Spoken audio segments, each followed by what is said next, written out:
Кашель не всегда значит ОРВИ, острая респираторная вирусная инфекция. Ну, давайте не так поставим. Кашель, да, кашель не всегда инфекция. Бронхит не всегда инфекция.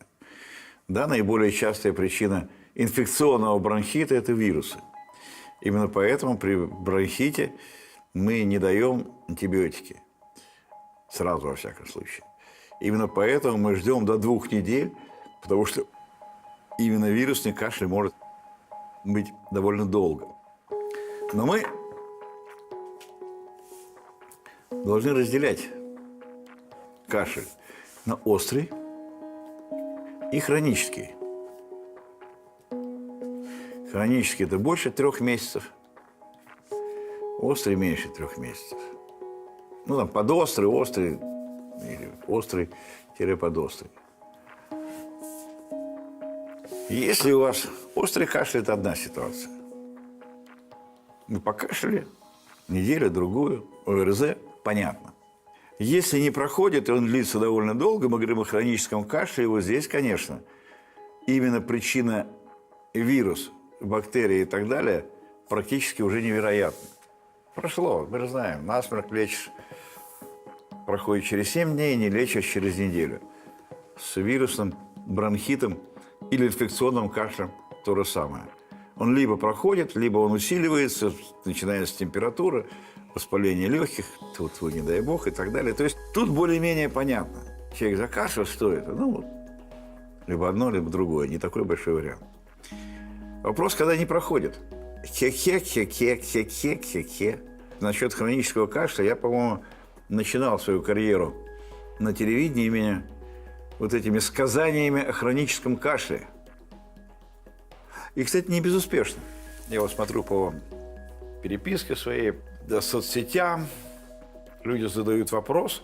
А знаете как, задают мне вопрос, но я еще пока прочитаю, там человек 10 ей отвечают, или ему. И вот про кашель, говорит, проверьте кислотность желудка, а может быть, вы принимаете таблетки от гипертонии, вызывающей кашель. То есть когда-то я был единственным носителем этой истины, и вот за больше чем 10 лет в массу все-таки это проникло.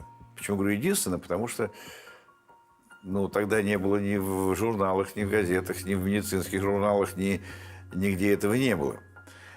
А я посетил когда-то в Филадельфии, по-моему, лекцию, которая так и называлась для врачей, что хронический кашель – кошмар для лечащего врача. Потому что причину найти не всегда можно, вернее, почти никогда нельзя. Ты можешь списать на что-то, это одна ситуация. Как он приводил пример, вы можете обследоваться и потратить на обследование $50 тысяч, и мы по итогу скажем, а мы не знаем причины. А так и есть. Причин несколько. Самая такая банальная, конечно, это повышенная кислотность.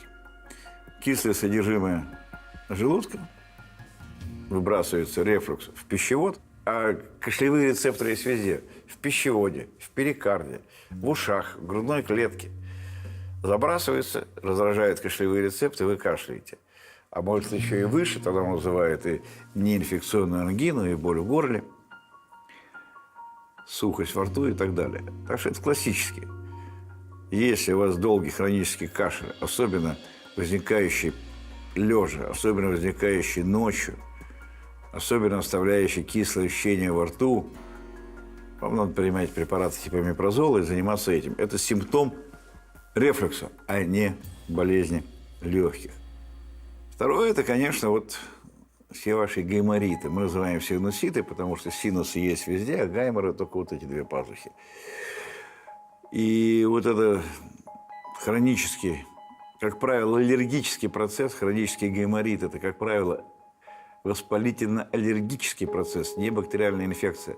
Зря травят антибиотиками, зря вам прокалывают, пытаясь там что-то выделить. Там же есть естественные отверстия. Да, они забиты утолщением воспаленной слизистой. Отечной от аллергии. Дайте вы нормальное лечение, они раскроются сами. Чего вам через кость-то колоть? Там дырка-то уже есть. Просто она забита. Ее расширьте. Не, колем. антибиотики даем. А проблема в том, вот когда вы расширили вот эту дырку, про которую я говорю, дали гормональные капли, отек сошел, а воспалительное отделяемое выходит. То, что вы пытаетесь, это иголкой отсосать. И она стекает и стекает по задней стенке глотки, особенно если это фронтально. И вы делаете, вы пытаетесь ее откашлять. Так что часто это, опять же, не проблема с легкими, а симптом хронического синусита-гайморита. Ну, я уже упоминал таблетки. Многие таблетки вызывают хронический кашель, особенно таблетки от гипертонии, так называемые ингибиторы превращающего фермента препараты, кончающиеся на прил. И часто это бывает признаком спазма. Ребенок, особенно детей, ребенок, который все время перхает, это равняется астма. Астма. Кстати, мне интересно проверить искусственный интеллект. Давайте спросим, какие лекарства вызывают кашель? Антигипертензивные средства, особенно ингибиторы превращающего фермента, резинаприл, на то, что мы с вами говорили. Некоторые противовоспалительные препараты, нестероидные противовоспалительные препараты, вот то самое обезболивающее, могут провоцировать кашель у некоторых людей. Бета-блокаторы. Но мы тоже лечим стенокардию, лечим иногда гипертонию, все качается на лол. Противогриппозные и противоаллергические средства. Не, они соображают иногда. Во всяком случае, освежают в памяти. А может хронический кашель быть признаком рака? Ну, как у кого он может? У здорового человека нет. Ну, потому что это уже, понимаете, когда рак начинает проявляться, болью, кашлем, чем-то еще, это уже далеко зашедший рак. Рак выявляется на ранних стадиях. Это анализы крови, какие-то инструментальные исследования. Это бессимптомный. Симптоматический рак – это далеко зашедший рак. Если рак вызывает кашель, давно уже было его увидеть на компьютерной томографии и так далее. Но все равно, если вы курильщик, у вас четкий фактор риска для рака легкого. И если вы всегда кашляете в силу того, что вы курите и раздражаете себе, и вдруг что-то появилось, мокрота, появился другой кашель, изменение характера кашля у хронического курильщика, да, это, так сказать, красный флаг. Это правда.